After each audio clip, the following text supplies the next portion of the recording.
I am Paul Pimomo from Akuk Village. I live far away in the US. Good morning to every one of you, ladies and gentlemen. I hope you are having a very pleasant spring day in Nagaland. Aporo, Dr. Kithan, and Ayoro Alim, warm greetings to you.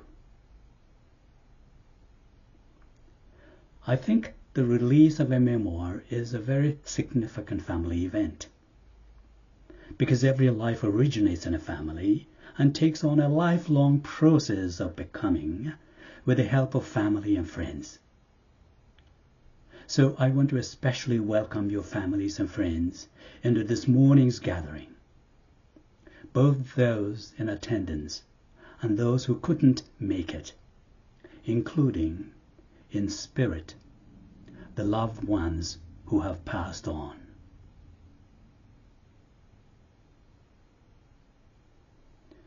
Dr. Lano Sangla Tsudir, warm greetings to you too. I think one of the best things anyone can do for a community is to give voice to its aspiring writers. And you and your team at Heritage Publications do exactly that for writers in Nagaland and beyond. So, thank you. I consider this moment a very special honor for me. Although I can't be there in person, I'm delighted to be with you virtually, in word and spirit, at the joyful occasion of the release of Aporo Tsikan's remarkable memoir, My Life Journey from Akuk Village, Nagaland, to England, UK. I could say a lot about it, but I will limit myself to just two things. On the main merit of the memoir, as I see it, and a couple of key qualities I admire in Dr. Kithan that the memoir consistently bears witness to.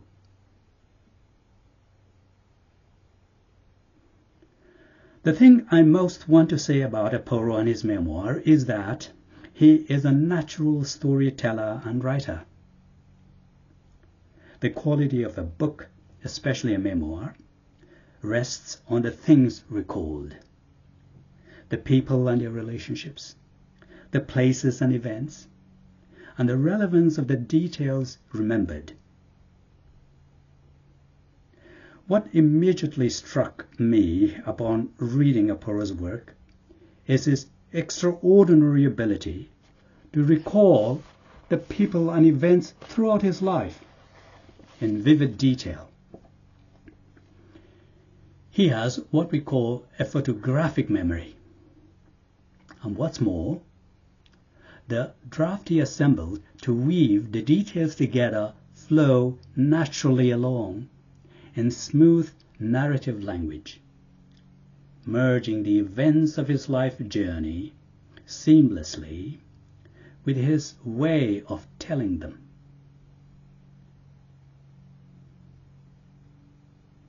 The second thing I want to comment on is what lies behind the narrative curtain of the memoir being launched this morning, namely, the purposefully lived life of Dr. Kithan's 80 years and running. There will be as many ways of assessing Aporo's amazing life as there are readers. For me, though, I see a couple of essential qualities running through it all. One of them is personal, the other collective. On the personal side is his ability to face and thrive in the face of challenges and problems, and about developing survival skills with ingenuity, we could put it this way. If a boy could survive the uncaring, unjust treatment of the person that mattered most to him while growing up, and from a young age turned that challenge into an opportunity for developing coping strategies with unfailing resilience. If the same boy survived a life-threatening fall from the sacred tree of his village with the help of a traditional medicine man and a doting, caregiving mother, if you could imagine yourself surviving as Dr. Kithan did, a failed marriage in a foreign land, but successfully raised 3 children through to adulthood and university education, and if in your 60s you found yourself a soulmate with whom you still had the material and the emotional wherewithal to reorganize life together, to spend the winter months in Nagaland and the summers in England, and if at the age of 80 you can call yourself a cancer survivor, keeping fingers crossed, then you, like Dr. Kithan, may be said to have lived a life marked by enviable ingenuity and resiliency.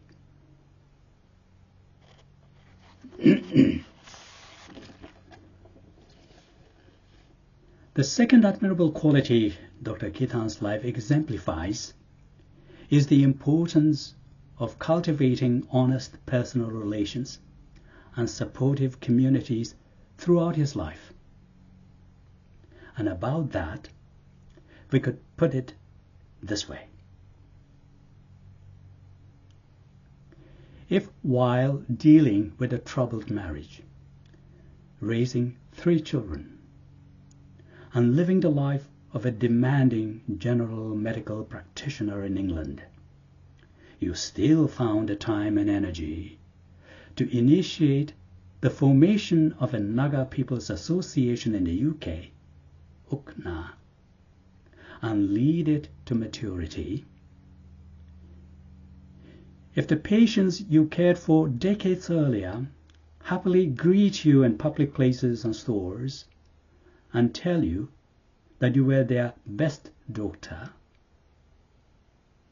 and if your best friends at medical college are still your best friends at the age of 80, then your life may be proof of the awesome fact that we human beings are all inescapably interrelated and interconnected with one another in mutually supportive communities anywhere we may live. There, here, everywhere. So, Aporotsiken, congratulations on your most unusual and exciting memoir, and 3 cheers for your remarkable life, lived well through thick and thin, from the most basic and rudimentary conditions of a Naga village in the mid-1940s, the 21st century UK. It could be said of you that it took a mother and a village to raise you as a child. But thereafter, you found your way to the global village, to discover yourself fully, and became a contributing professional citizen of 2 countries on 2 continents. What more can anybody expect? So, best wishes for the rest of the journey. Stay well and happy all the way. Thank you.